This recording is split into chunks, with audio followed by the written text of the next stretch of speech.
Okay, so today we will begin our class on one compartment open model. In the last class, we learned some basic pharmacokinetic considerations and what a mathematical model is and what is a compartment. So today we will go to the how these models work. So the one compartment open model is the simplest model to explain the distribution of drug as well as its elimination in the body. So it depicts the body as a single kinetically homogeneous unit, okay, in which the drug can enter and exit from the body. And there are no barriers to the movement of drugs. So it is a hypothetical assumption, okay. So the final distribution equilibrium between the drug in the plasma and other body fluids is attained instantaneously and maintained at all times. So this one compartment model applies to those drugs which are distributed rapidly throughout the body.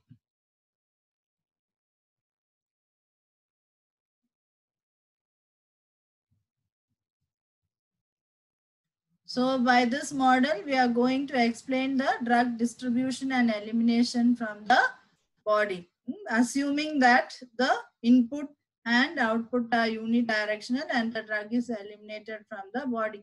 Open means the input or the entry of the drug, bioavailability of the drug, and output availability of the drug. Output is the elimination. So these are both unidirectional, and the drug is eliminated from the same compartment, the one compartment model.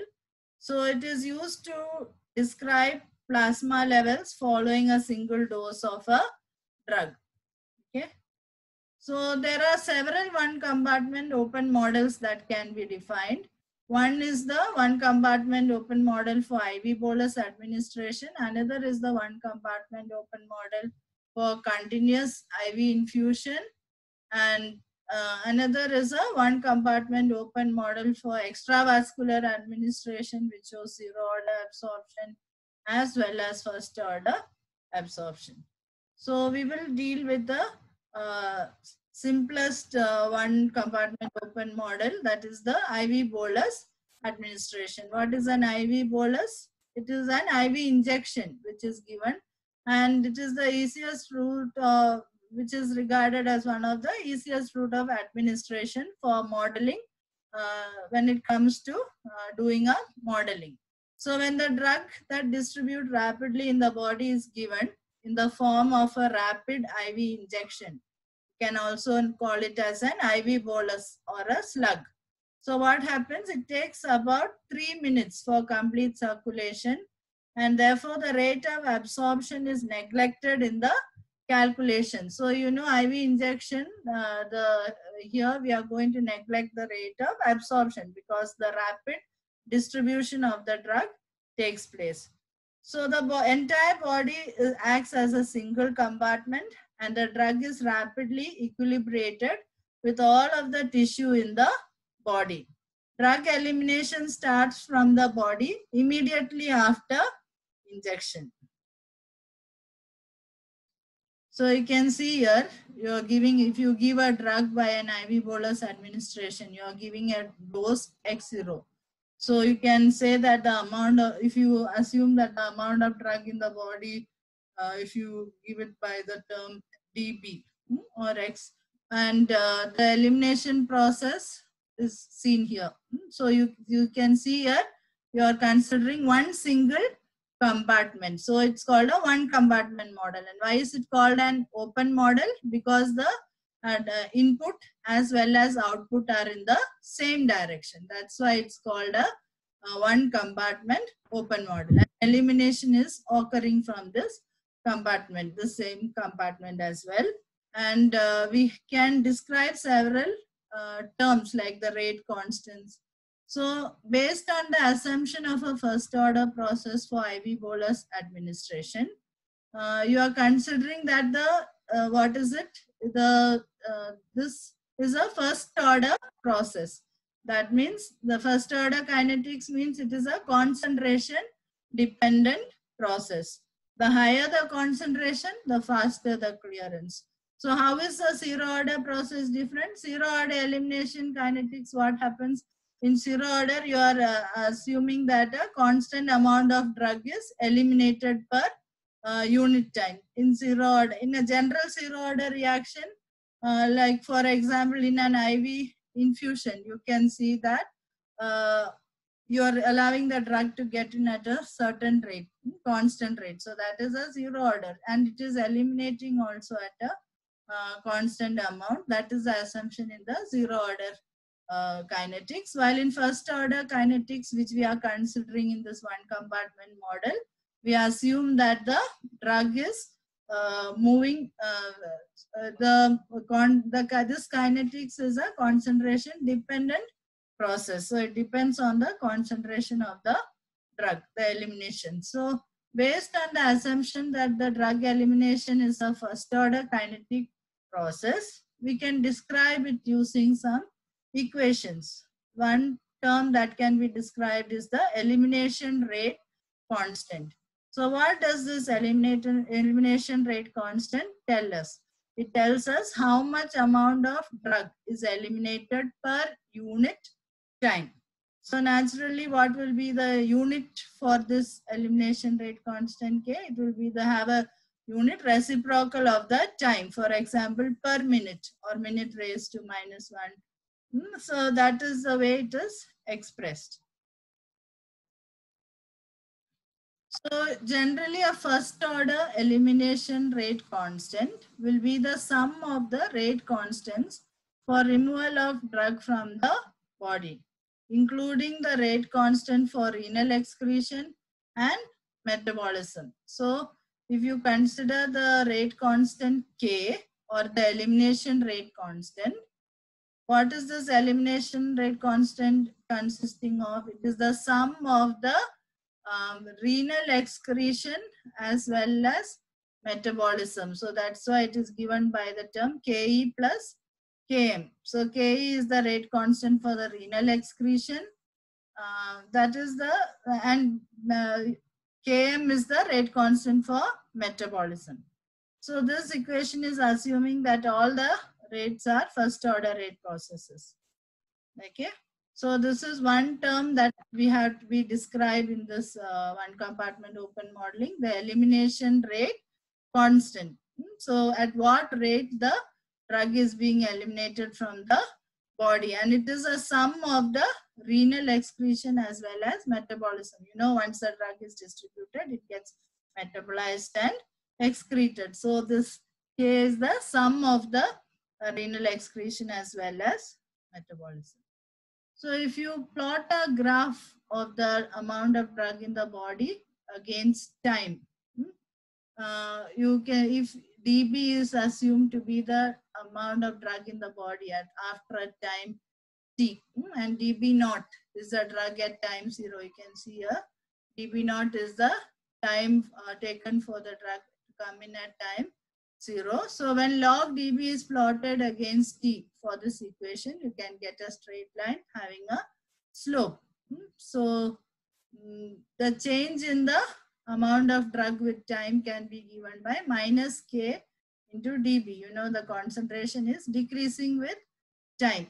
So it is given by the minus value, and you can also write it in log terms as log dB equals minus kt by 2.303 plus log d naught b. So removing the log terms and converting it, you can get this equation dB equals d naught b into e raised to minus kt. So this is, you can see the semi-log graph showing the rate of drug elimination in a one compartment model. So usually why we use a semi-log graph is the time part will be the normal log graph, while this y-axis will be a, the time is a normal graph, while the y-axis alone is a semi-log log plot. That's why we call it a semi-log plot. Why do we use semi-log plot? So that you can get straight lines from which you can find the slope. If you know the value of the slope, you know the equation for a straight line is y equals mx plus c. So if you see this particular equation, if you know the value of dB and d naught b, if you put it in this particular equation, y equals mx plus c, you can find the slope. M is the slope minus k by 2.303. So to get the value of this rate constant, we are using this kind of, plotting this kind of a graph, so that we can, if you use a semi-log graph, you can get the slope. So another parameter is, another pharmacokinetic parameter is the elimination half-life. Now what is elimination half-life? The time at which the amount of bioavailable drug becomes 50% or half of its initial amount. That means the time taken for the drug to become half of its initial amount is called the elimination half-life, and it can be given by this equation T half equals 0.693 by K. Okay, so you can calculate this elimination half-life either from the value of K. Where, how can you get the value of K? From this kind of a semi-log plot, you can get the value of K if you know the amount of drug which has been administered, amount at time t. These can be obtained, these values can be obtained from the plasma drug concentrations. You can, so that is one way. From the slope of that semi-log plot, you can get the value of K. If you know the value of K, you can substitute 0.693 by K to get the half-life of the drug. This is one way you can calculate the elimination half-life. Why is it important to calculate these parameters? So that you can know when to give the next dose, or you can decide on the dosage regimen, dose. For these purposes, we need to calculate the values of K, T half, then there is also VD. So this is, suppose you plot the plasma drug concentration against time.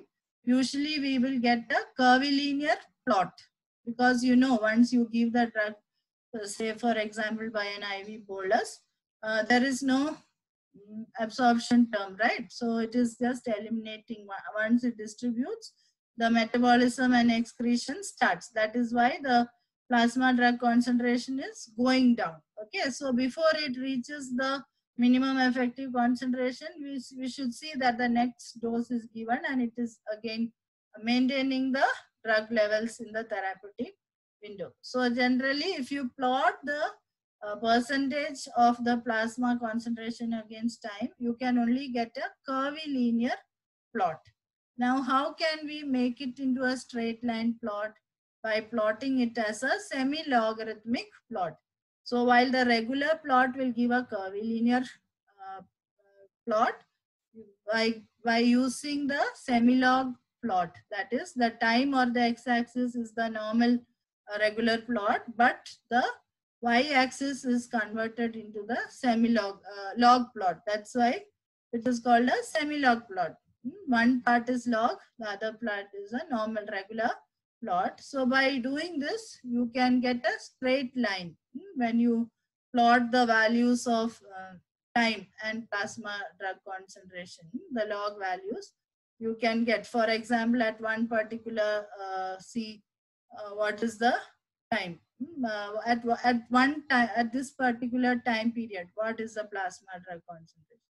At this particular time period, what is the plasma drug concentration? You can get a you can get the values. You can find the slope. Slope equals minus K by 2.303, and you can also write it like the equation of a straight line. Log C equals log C naught minus KT by 2.303. We learned this for the first order kinetic equations.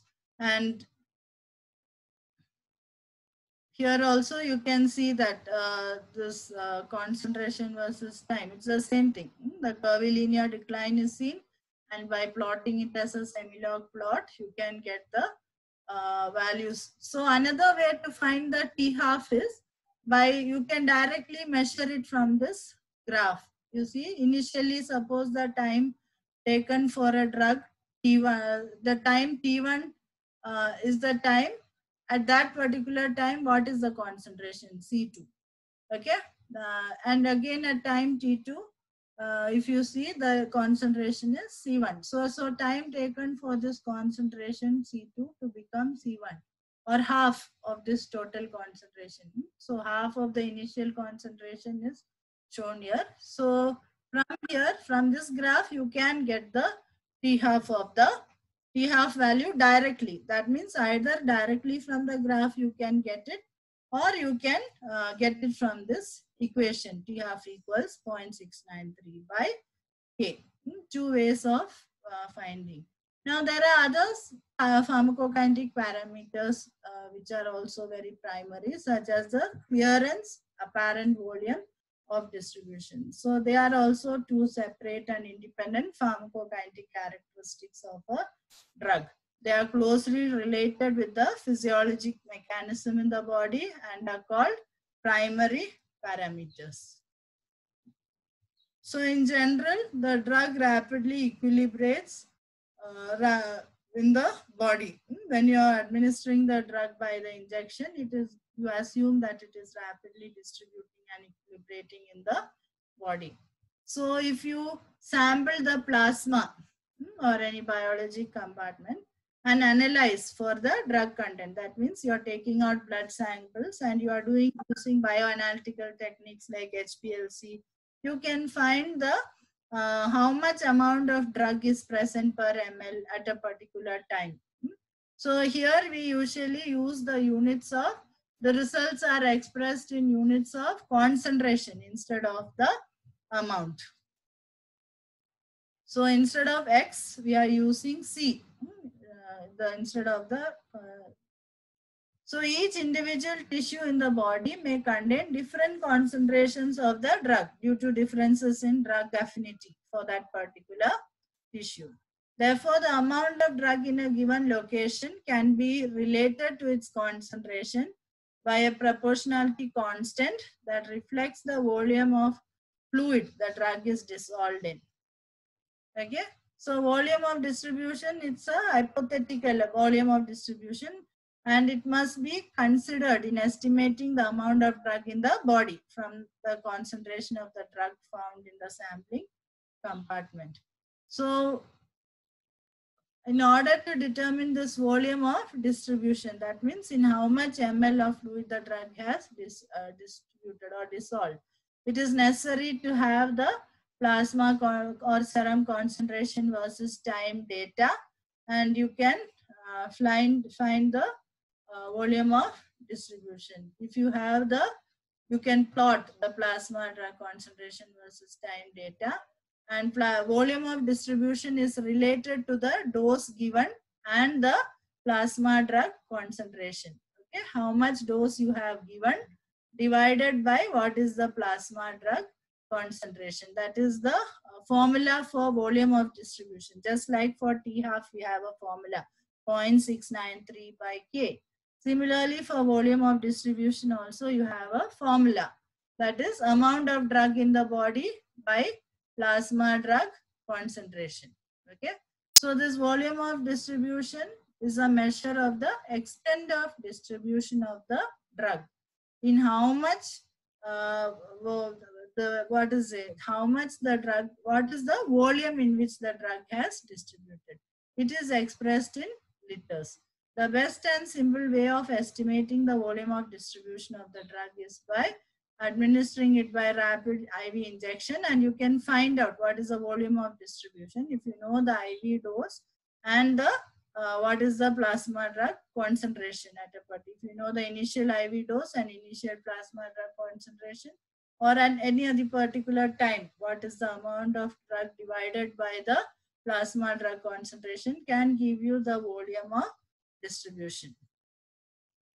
So VD is, according to this equation, the VD, volume of distribution, will be increased and C will be increased when the drug is distributed more extravascularly in the tissue. Okay. So when more drug is contained in the plasma, naturally the C naught will increase, VD will decrease. So they are inversely related here. When the C naught increases, naturally the VD will decrease. So apparent volume of distribution can also be estimated from the dose at time t0 and using the elimination rate constant and AUC.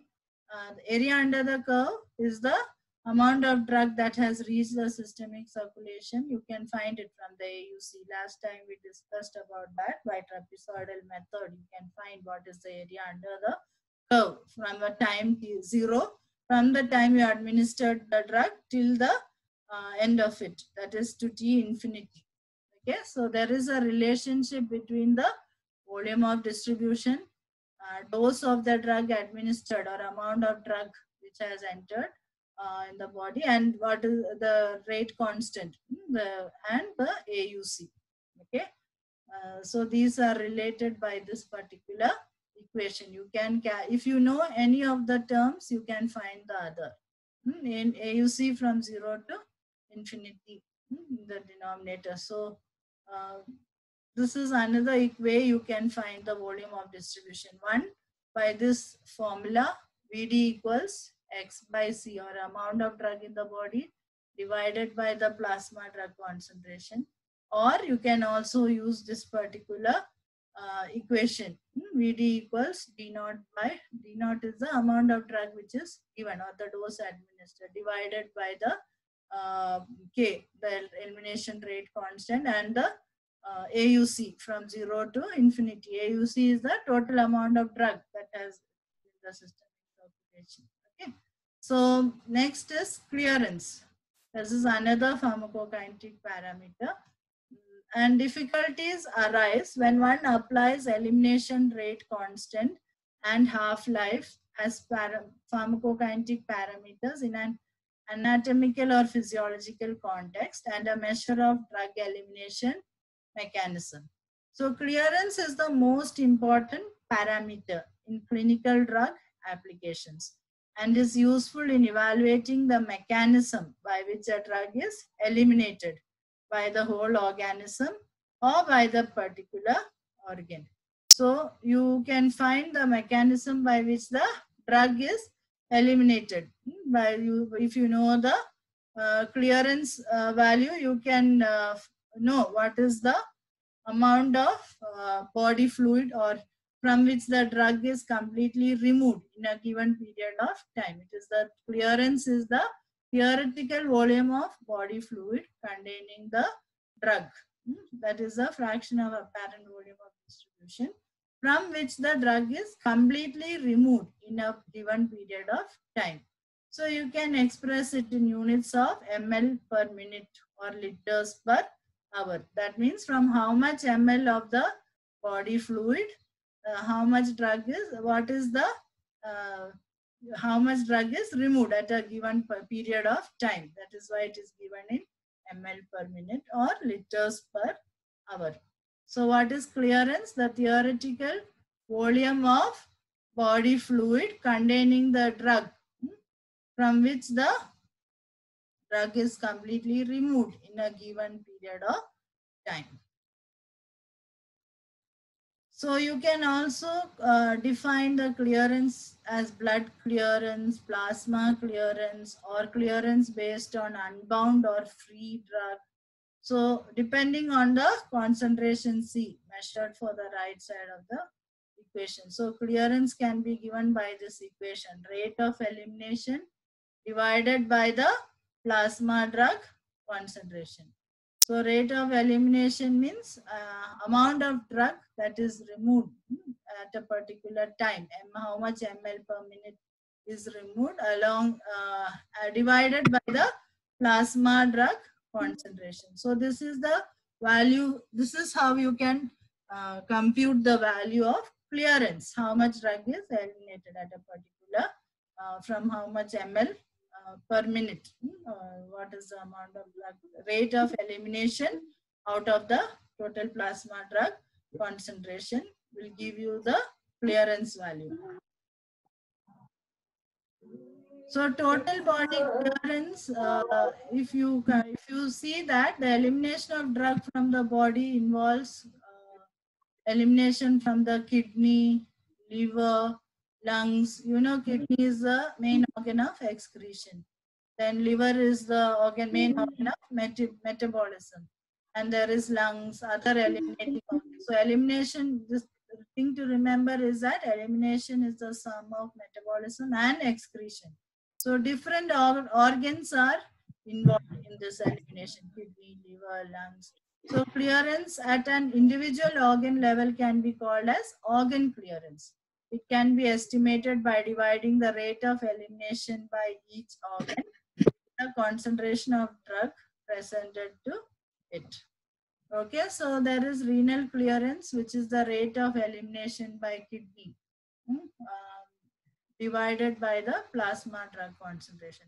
So hepatic clearance is rate of elimination by liver, divided by the plasma drug concentration.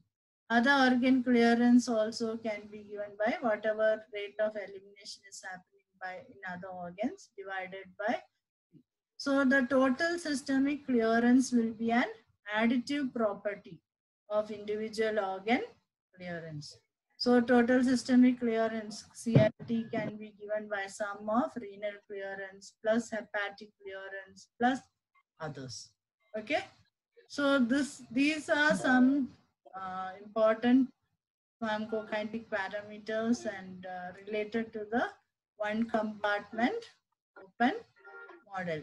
Okay, so model is a mathematical description of the drug disposition process.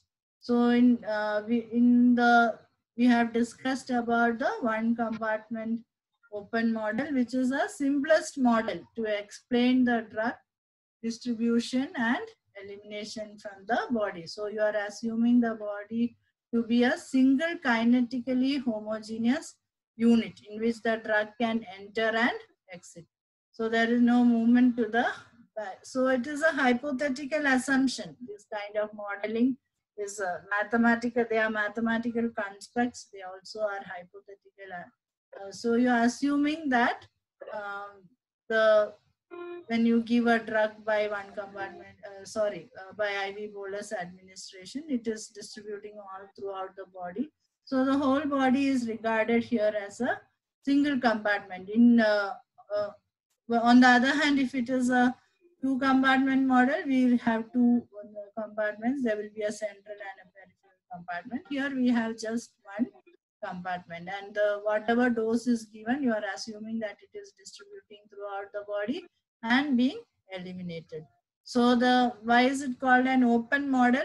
Because it is both the the input and output are unidirectional, and the drug can be eliminated from the body from that particular compartment. That's why you're calling it a open model. Okay, so and basically one thing to remember is we are assuming that it is a first order process that is taking place. That means higher the concentration, faster the clearance. So the first order kinetics is a concentration dependent process. So we can describe different terms. So like the elimination rate constant, which is the sum of the renal excretion as well as metabolism. Together it is the elimination rate constant. It is a first order elimination rate constant. And you can also plot a graph of the amount of drug in the body against time. And you can write equations, meaningful equations, showing what is the change in amount of drug in body with respect to time. It is of course a negative value because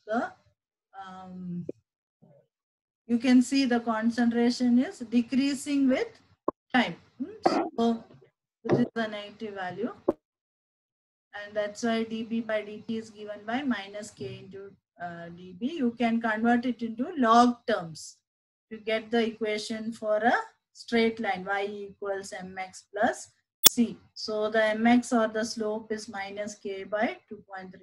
If you have learned mathematics, you will remember, you would have learned these equations for a straight line. So the equation for the elimination half-life, or the time taken for the drug to become half of its initial amount T half, is 0.693 by K. And you can also directly calculate it from the plot.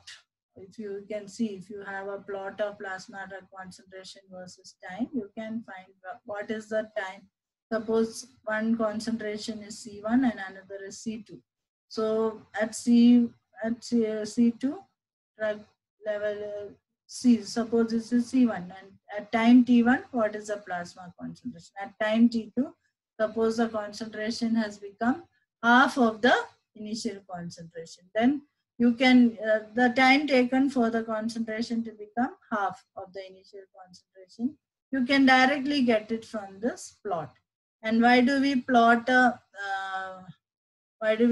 this kind of semi-log plot? Because the regular Cartesian plot will give a curvilinear graph. Now, if we need to know the value of K, which is important in finding the value of T half, so you can convert it into a semi-log plot. That means the x-axis is a regular plot, y-axis is a log plot. That's why we call it a semi-log plot. So this is the semi-log plot for the rate of elimination in a one compartment model. You can see from the slope, you can get the value of the elimination rate constant. Why you need to find this value? It is related to many other values. T half is 0.693 by K. You can find the value of T half if you know K. Similarly, you can also find the other parameters are related to this value. Now, what is volume of distribution? So, what is the volume in which the drug has been distributed? It is the apparent volume of distribution is the hypothetical volume of distribution, in which, so it is given by in which the drug has been distributed. So it gives the measure of the extent of distribution of the drug, and is expressed in ml liters mainly. So it is given by the equation Vd equals x by C. X is the amount of drug, the dose you have given, or the amount of drug in the body. And plasma drug concentration is how much amount is present per ml.